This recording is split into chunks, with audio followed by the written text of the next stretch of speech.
साथियों, इस वक्त देश में मतदाता सूची को लेकर जो हलचल चल रही है वह सामान्य प्रशासनिक प्रक्रिया से कहीं ज्यादा चर्चा का विषय बन चुकी है।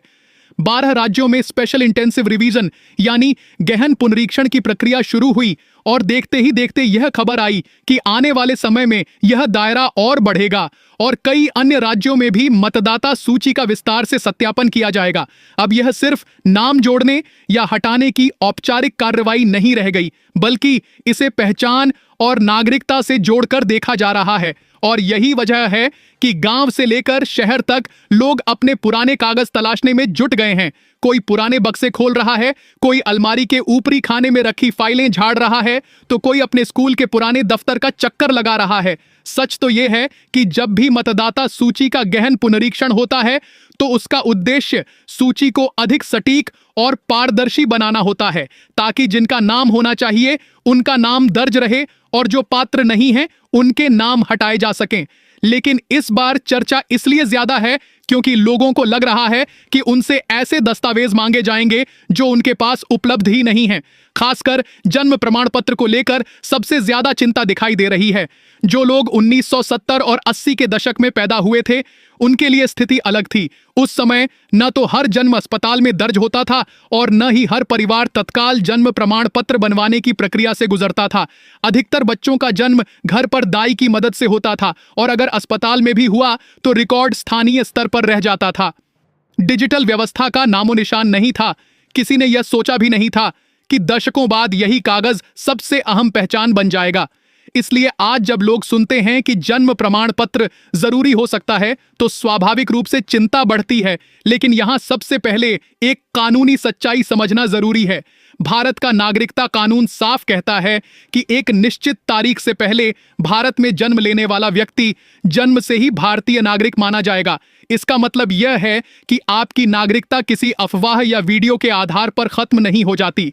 नागरिकता कोई हल्की चीज नहीं है जिसे किसी के कहने से छीना जा सके। हाँ, यह जरूर है कि प्रशासनिक प्रक्रिया के दौरान आपसे यह पूछा जा सकता है कि आप अपनी जन्म तिथि या निवास का कोई प्रमाण प्रस्तुत करें। यहीं से असली बात शुरू होती है और यहीं पर लोग घबरा जाते हैं, जबकि घबराने की जरूरत नहीं है, क्योंकि जन्म प्रमाण पत्र ही एकमात्र रास्ता नहीं है। बहुत से ऐसे दस्तावेज हैं जो वर्षों से आपके जीवन के साथ जुड़े हुए हैं और वही आपकी सबसे बड़ी ताकत बन सकते हैं। सबसे पहले बात करते हैं शैक्षणिक रिकॉर्ड की। अगर आपने प्राथमिक स्कूल तक भी पढ़ाई की है तो आपके नाम का कोई ना कोई रिकॉर्ड स्कूल में अवश्य होगा। पुरानी marksheet, transfer certificate, school leaving certificate या प्रवेश रजिस्टर की प्रविष्टि, यह सब आपके जन्म वर्ष का प्रमाण बन सकते हैं। गांव के पुराने स्कूलों में आज भी मोटे रजिस्टरों में स्याही से लिखी प्रविष्टियां सुरक्षित मिल जाती हैं। कई बार लोग सोचते हैं कि इतने साल बाद क्या मिलेगा, लेकिन जब वे स्कूल पहुंचते हैं तो उन्हें अपना नाम देखकर एक अलग ही भरोसा मिलता है। ये दस्तावेज अदालतों और प्रशासनिक प्रक्रियाओं में स्वीकार किए जाते हैं। अब उन लोगों की बात जो कभी स्कूल नहीं गए या जिनके पास शैक्षणिक प्रमाण पत्र उपलब्ध नहीं है, ऐसे में जमीन और संपत्ति से जुड़े कागज बेहद महत्वपूर्ण हो सकते हैं। पुराने जमाबंदी रिकॉर्ड, खतौनी रजिस्टर, रजिस्ट्री, बंटवारा पत्र या परिवार की पीढ़ियों का विवरण, यह सब ये दर्शाते हैं कि आपका परिवार लंबे समय से उसी स्थान पर रह रहा है। अगर आपके पिता या दादा के नाम से 70 या 80 के दशक के रिकॉर्ड मौजूद हैं तो यह आपके पारिवारिक निवास का मजबूत संकेत देते हैं। प्रशासनिक अधिकारी अक्सर निरंतर निवास को भी महत्वपूर्ण मानते हैं। तीसरा मजबूत आधार है पुराना राशन कार्ड। आज के स्मार्ट कार्ड की नहीं, बल्कि उन पुराने कार्डों की बात हो रही है जिन पर परिवार के सभी सदस्यों के नाम दर्ज होते थे और जिनकी कागजी प्रति वर्षों तक घरों में सुरक्षित रहती थी। अगर आपके पास 1989 या 90 के आसपास का राशन कार्ड है तो वह यह दिखाता है कि आपका परिवार उस समय भारत में विधिवत पंजीकृत था और सार्वजनिक वितरण प्रणाली का हिस्सा था। चौथा और शायद सबसे प्रभावशाली प्रमाण है पुरानी मतदाता सूची में नाम दर्ज होना। यदि आपका नाम 2003 या उससे पहले की मतदाता सूची में दर्ज है तो यह एक बहुत ठोस संकेत है, क्योंकि मतदाता बनने के लिए 18 वर्ष की आयु पूरी होना अनिवार्य है। इसका सीधा गणित यह है कि यदि किसी का नाम 2003 की सूची में है तो उसका जन्म 18 वर्ष पहले यानी 1985 या उससे पहले हुआ होगा और इस तरह जन्म वर्ष स्वतः स्पष्ट हो जाता है। यही कारण है कि पुरानी वोटर लिस्ट और मतदाता पहचान पत्र को बहुत महत्व दिया जाता है। अगर आपका नाम नहीं है लेकिन आपके माता या पिता का नाम उस सूची में दर्ज है तो भी यह एक मजबूत परिस्थिति जन्य प्रमाण बन सकता है, क्योंकि यह दर्शाता है कि आपका परिवार उस समय भारत में विधिवत निवास कर रहा था और आप उसी परिवार का हिस्सा हैं। इसके अतिरिक्त बैंक खाते की पुरानी पासबुक, बीमा पॉलिसी, डाकघर की जमा पर्ची, बिजली या पानी का पुराना कनेक्शन रिकॉर्ड, सहकारी समिति की सदस्यता प्रमाण पत्र, ये सब दस्तावेज समय की गवाही देते हैं। जितना पुराना दस्तावेज उतना मजबूत संकेत कि आप लंबे समय से यहां रह रहे हैं।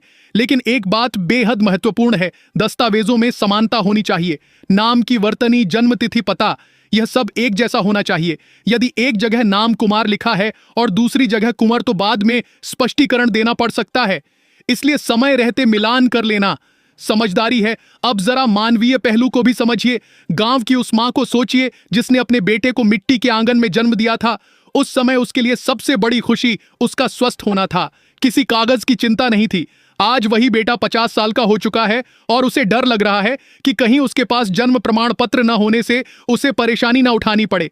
यह चिंता स्वाभाविक है, लेकिन कानून और व्यवस्था सिर्फ एक कागज पर निर्भर नहीं करती। गांव के बुजुर्ग जिनकी उम्र 60 या 70 पार कर चुकी है, वे शायद अपने जन्म की तारीख ठीक से याद भी न रख पाएं, क्योंकि उस दौर में तारीख से ज्यादा मौसम और त्योहार याद रखे जाते थे। कोई कहता था फसल कटने के बाद जन्म हुआ, कोई कहता था दीपावली से 2 दिन पहले जन्म हुआ। यही सामाजिक वास्तविकता है और प्रशासन भी इससे अनजान नहीं है।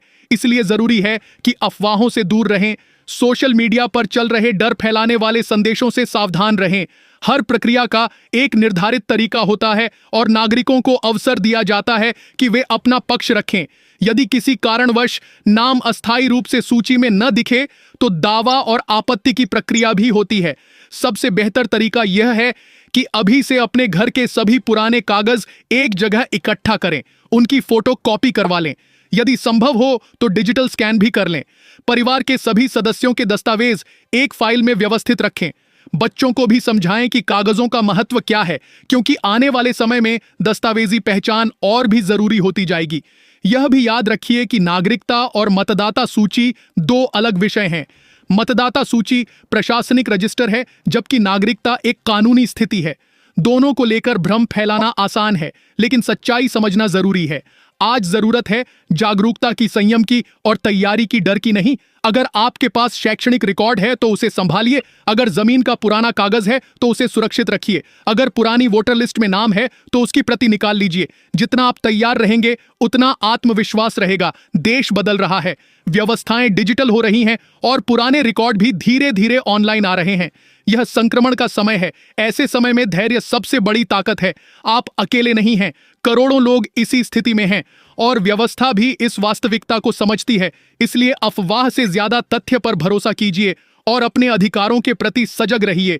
जब कागज सही होते हैं और जानकारी स्पष्ट होती है तो कोई भी प्रक्रिया डरावनी नहीं लगती, बल्कि वह एक सामान्य प्रशासनिक कदम भर रह जाती है।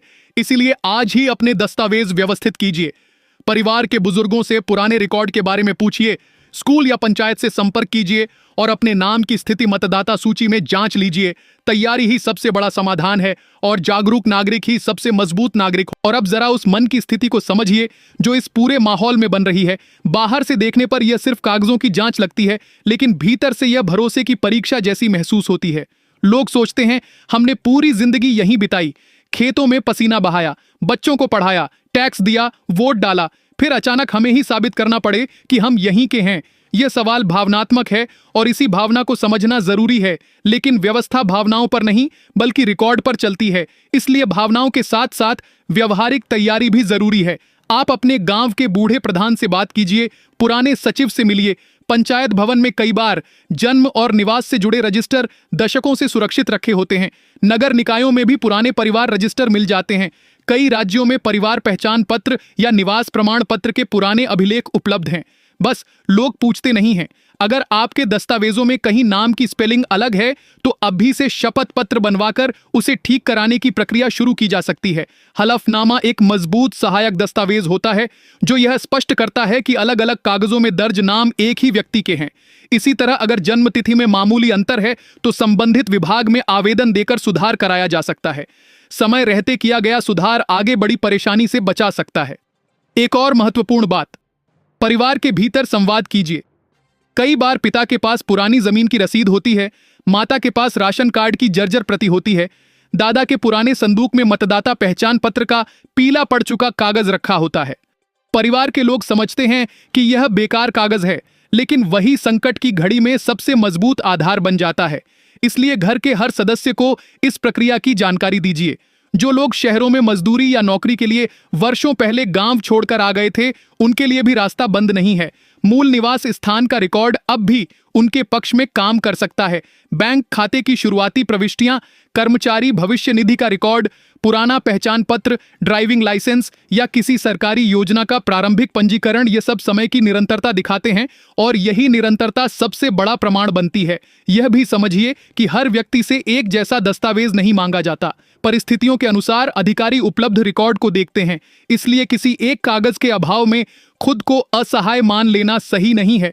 कानून का सिद्धांत यह कहता है कि उपलब्ध साक्ष्यों के समग्र मूल्यांकन से निर्णय होता है। गांव के उस बुजुर्ग को याद कीजिए जिसने शायद कभी स्कूल का मुंह नहीं देखा, लेकिन उसका नाम 40 साल से राशन कार्ड में दर्ज है। पंचायत की बैठकों में उसका हस्ताक्षर या अंगूठा निशान दर्ज है। बिजली का कनेक्शन उसके नाम पर है। क्या यह सब उसके अस्तित्व की गवाही नहीं देते? बिल्कुल देते हैं, और यही कारण है कि घबराहट से ज्यादा समझदारी जरूरी है। आज के समय में एक और कदम उठाया जा सकता है। अपने सभी दस्तावेजों की सूची बनाइए। एक कागज पर लिखिए कि आपके पास कौन कौन से प्रमाण उपलब्ध हैं, उनकी तारीख क्या है और वे किस विभाग से जारी हुए हैं। यह सूची आपको खुद भी स्पष्टता देगी और आवश्यकता पड़ने पर अधिकारी के सामने व्यवस्थित तरीके से बात रखने में मदद करेगी। सबसे बड़ी ताकत है शांत रहना, क्योंकि डर में लिया गया निर्णय अक्सर गलत होता है। सोशल मीडिया पर वायरल संदेशों से दूरी रखिए। हर वीडियो या पोस्ट तथ्य नहीं होती। आधिकारिक सूचना हमेशा संबंधित विभाग की वेबसाइट या अधिसूचना से ही मान्य मानी जाती है। यह समय खुद को मजबूत करने का है, कागजों को संभालने का है और परिवार को जागरूक करने का है। याद रखिए, अधिकार उन्हीं के सुरक्षित रहते हैं जो जागरूक रहते हैं। आप अपने अधिकारों के साथ खड़े रहिए और तैयारी के साथ आगे बढ़िए। व्यवस्था से सहयोग की अपेक्षा रखिए, लेकिन खुद भी जिम्मेदारी निभाइए। जब आप अपने दस्तावेज सहेजकर आत्मविश्वास के साथ खड़े होंगे, तो कोई प्रक्रिया आपको अस्थिर नहीं कर पाएगी। यही सजग नागरिक की पहचान है और यही इस पूरे दौर की सबसे बड़ी सीख भी है। अब आगे की सबसे महत्वपूर्ण कड़ी समझिए। तैयारी केवल कागज इकट्ठा कर लेने से पूरी नहीं होती, बल्कि यह समझना भी जरूरी है कि प्रक्रिया कैसे चलती है और उसमें आपका व्यवहार कैसा होना चाहिए। जब भी गहन पुनरीक्षण जैसा अभियान चलता है, तो उसमें कई चरण होते हैं। घर घर सत्यापन, फॉर्म का वितरण, दावा और आपत्ति का अवसर, प्रारूप प्रकाशन और अंतिम सूची जारी होना। हर चरण में नागरिक को अपनी बात रखने का मौका मिलता है। इसलिए यदि किसी चरण में कोई त्रुटि दिखे, तो उसे अंतिम सत्य मानकर बैठ जाना सही नहीं है। प्रक्रिया में सुधार का रास्ता हमेशा खुला रहता है। मान लीजिए किसी कारण आपका नाम प्रारूप सूची में नहीं दिखता, तो सबसे पहले घबराहट नहीं, बल्कि जानकारी जुटाइए। संबंधित बूथ लेवल अधिकारी से संपर्क कीजिए, फॉर्म भरिए और उपलब्ध दस्तावेजों की प्रति संलग्न कीजिए।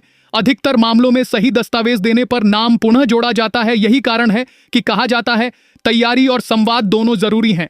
एक और व्यवहारिक कदम यह है कि अपने बूथ नंबर और निर्वाचन क्षेत्र की जानकारी अभी से नोट कर लें।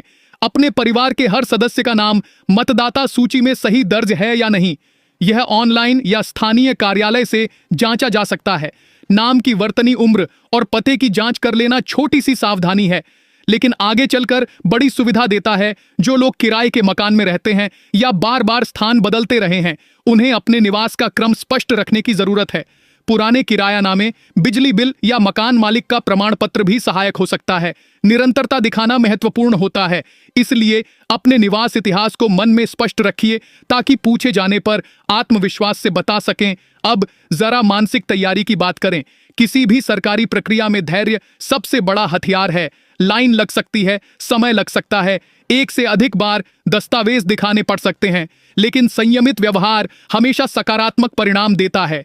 अधिकारी भी इंसान हैं, वे भी रिकॉर्ड के आधार पर निर्णय लेते हैं। यदि आप स्पष्ट और व्यवस्थित तरीके से अपनी बात रखते हैं, तो अनावश्यक टकराव की स्थिति नहीं बनती। परिवार के युवाओं की भूमिका यहाँ बहुत अहम है। जो पढ़े लिखे हैं, जो इंटरनेट चला सकते हैं, वे बुजुर्गों की मदद करें। ऑनलाइन फॉर्म भरने में, दस्तावेज स्कैन करने में, जानकारी डाउनलोड करने में ये पीढ़ियों के बीच सहयोग का समय है। जब बेटा या बेटी अपने माता पिता के पुराने कागज संभालते हैं तो वह केवल औपचारिकता नहीं बल्कि जिम्मेदारी निभा रहे होते हैं। यह भी याद रखिए कि भारत जैसा विशाल देश विविध परिस्थितियों वाला देश है। यहाँ हर व्यक्ति का जीवन रिकॉर्ड एक जैसा नहीं हो सकता।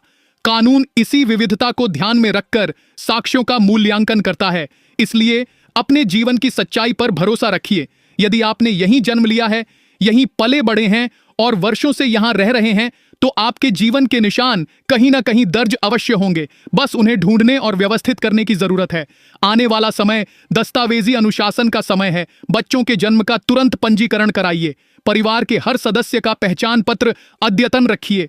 पता बदलने पर समय से संशोधन कराइए ताकि अगली पीढ़ी को वैसी परेशानी न झेलनी पड़े जैसी आज बहुत से लोग महसूस कर रहे हैं। और अंत में सबसे बड़ी बात, अपने मन में यह विश्वास बनाए रखिए कि नागरिक होने का अर्थ केवल कागज नहीं बल्कि जिम्मेदारी भी है। जब हम मतदान करते हैं, कर चुकाते हैं, कानून का पालन करते हैं, तो हम इस व्यवस्था का हिस्सा होते हैं और व्यवस्था भी हमें सुनने और समझने के लिए बाध्य होती है। इसलिए जागरूक रहिए, तैयार रहिए और आत्मविश्वास के साथ हर प्रक्रिया का सामना कीजिए। तैयारी आपका कवच है, जानकारी आपकी ताकत है और संयम आपका सहारा है। इन्हीं 3 बातों के साथ आगे बढ़िए तो कोई भी पुनरीक्षण अभियान आपके लिए डर का कारण नहीं बल्कि व्यवस्था को मजबूत करने की एक सामान्य प्रक्रिया भर रह जाएगा। अब इस पूरी चर्चा को एक आखिरी और बेहद साफ नजरिए से समझ लेते हैं। देश में जब भी कोई बड़ी प्रशासनिक प्रक्रिया चलती है तो उसके साथ 2 चीजें समानांतर चलती हैं। एक आधिकारिक व्यवस्था और दूसरी अफवाहों की लहर जो लोगों के मन में डर पैदा करती है। असली चुनौती कागजों की कमी से ज्यादा मन के डर से होती है, क्योंकि डर इंसान को कमजोर बना देता है और कमजोर मन सही फैसले नहीं ले पाता। आपने पूरी बात सुनी। अब खुद सोचिए, अगर आपका जन्म तय समय सीमा से पहले भारत में हुआ है, अगर आपका परिवार दशकों से यहां रह रहा है, अगर आपके जीवन से जुड़े कोई भी पुराने दस्तावेज मौजूद हैं, तो आखिर घबराने की जरूरत कहां है? हाँ, तैयारी जरूरी है, लापरवाही नहीं चल सकती, लेकिन घबराहट की भी कोई वजह नहीं है। याद रखिए, नागरिकता कोई सोशल मीडिया पोस्ट से तय नहीं होती और ना ही किसी अफवाह से खत्म हो जाती है। यह एक कानूनी स्थिति है और कानून सबूतों के आधार पर चलता है। इसलिए आपकी जिम्मेदारी बस इतनी है कि अपने जीवन से जुड़े प्रमाण व्यवस्थित रखें। आज ही अपने घर में एक फाइल बनाइए। परिवार के सभी सदस्यों के कागज अलग अलग पारदर्शी कवर में रखिए। पुराने स्कूल प्रमाण पत्र, जमीन से जुड़े कागज, ration card, voter ID, bank record जो भी उपलब्ध है, सबको एक जगह सुरक्षित रखिए। नाम और जन्म तिथि की एक अरूपता जांच लीजिए। जरूरत हो तो सुधार की प्रक्रिया शुरू कर दीजिए। अपने माता पिता और बुजुर्गों से बैठकर बात कीजिए। उनसे पूछिए कौन से पुराने कागज कहां रखे हैं। कई बार सबसे अहम दस्तावेज उस संदूक में मिलते हैं जिसे सालों से खोला ही नहीं गया। यह सिर्फ प्रशासनिक तैयारी नहीं बल्कि परिवार को जोड़ने का भी एक अवसर है। और सबसे जरूरी बात, अपने मन में यह विश्वास रखिए कि जागरूक नागरिक को कोई भी प्रक्रिया डरा नहीं सकती। जो व्यक्ति अपने अधिकारों और कर्तव्यों दोनों को समझता है, वह हर स्थिति में मजबूत खड़ा रहता है। तो साथियों, इस पूरी चर्चा का सार यही है कि डर से नहीं, तैयारी से काम लीजिए। अफवाह से नहीं, जानकारी से जुड़िए और लापरवाही से नहीं, जिम्मेदारी से आगे बढ़िए। अगर आपको यह जानकारी उपयोगी लगी हो, अगर आपको लगता है कि यह बात आपके परिवार या दोस्तों तक पहुंचनी चाहिए, तो वीडियो को लाइक जरूर करें ताकि ज्यादा से ज्यादा लोगों तक सही जानकारी पहुंचे। इसे अपने व्हाट्सएप ग्रुप और सोशल मीडिया पर शेयर करें ताकि कोई भी व्यक्ति भ्रम का शिकार न हो। और अगर आप चाहते हैं कि ऐसी जरूरी और काम की जानकारी आपको समय समय पर मिलती रहे, तो चैनल को अभी सब्सक्राइब कर लें और नोटिफिकेशन ऑन कर लें, क्योंकि आने वाले दिनों में इस विषय से जुड़ी हर महत्वपूर्ण अपडेट हम आपके लिए सबसे पहले लेकर आएंगे। जागरूक रहिए, सुरक्षित रहिए और मजबूत रहिए। धन्यवाद।